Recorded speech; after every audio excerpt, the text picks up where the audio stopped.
An hour's drive from Thanjavur is the ancient temple town of Thiruvarur. You can see the ancient temple in the distance with a pastel facade and a large temple tank in front.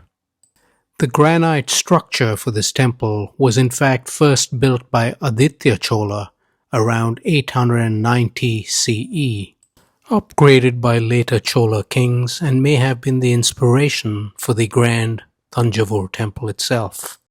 After the fall of the Cholas in the late 1200s, much like other towns in the area, Thiruvarur was also caught in the battles between the Pandyas, the Vijayanagar kings, the Marathas, and the Nayaks. About 300 years later, as political unrest developed in nearby Thanjavur, there was a large influx of South Indian culture to Thiruvarur. Thiruvarur then became the birthplace of Thyagaraja, Muthuswami Dikshitar, and Syama Sastri, popularly known as the Trinity of Carnatic music.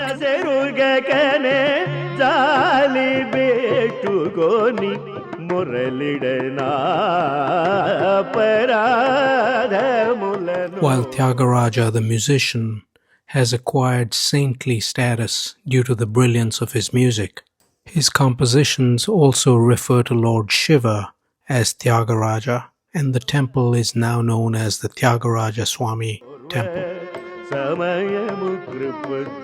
The tank in front of the temple is one of the largest temple tanks in the country. It works as a sacred site for ritual bathing and purification, but also served as a vital rainwater harvesting and storage system for the community. You'll notice the fine sculpture on the inner aspect of the gopuram after you come in. You'll also notice 3 layers of fortifying walls with thick entry doorways comprising several layers of stone and thick wooden doors. The temple builders were clearly aware of the turbulent times they were living in, with battles between the different kingdoms. There's a part of the temple complex with even older bricks and stone, suggesting that this was built by an earlier Chola king than the rest of the temple. Colorful frescoes on the ceiling in some of the rooms were painted by more recent Nayak rulers in the area. The inner part of the temple doesn't have the large crowds associated with temples in bigger towns. It has a number of shrines to different gods in the pantheon, and if you look inside one of these smaller structures, it's clear that it's still a Shiva temple because you can see the Shiva lingam inside the structure. The inner sanctum sanctorum has a large Nandi sculpture facing Lord Thyagaraja as Shiva in the inner temple.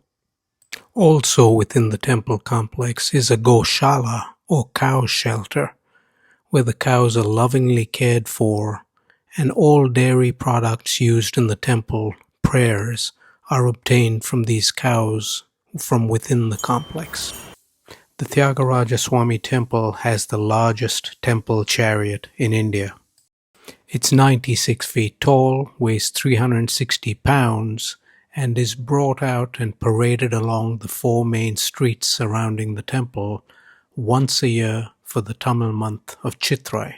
The rest of the time it's protected in this specially built enclosure a short walk from the temple.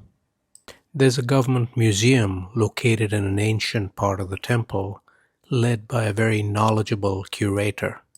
It's a small museum, but packs a powerful punch, particularly given the temple's role as the site of origin of Carnatic music.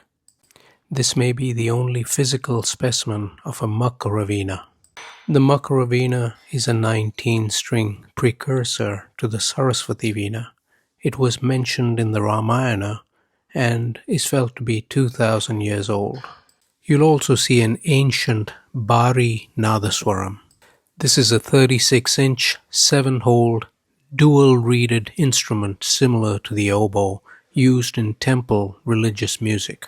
There's a sample of a Panchamuga Vadyam, a 5-faced drum allowed to be played only by special percussionists at the temple, and representing the 5 faces of Lord Shiva. In addition to the musical instruments, you'll also find coins excavated locally dating back 350 CE. There are excellent and finely carved bronze statues from the Chola era of 1000 CE, and even a burial urn from 2500 years ago that I got to put my hands inside. There's a display of ancient puppets that were used in shadow puppet shows, typically displaying tales from the Ramayana that you can still see in parts of the south today. I found the visit to Thiruvarur very rewarding and an insight into how Carnatic music, devotion, religion, and spirituality have all blended into the life of the people today.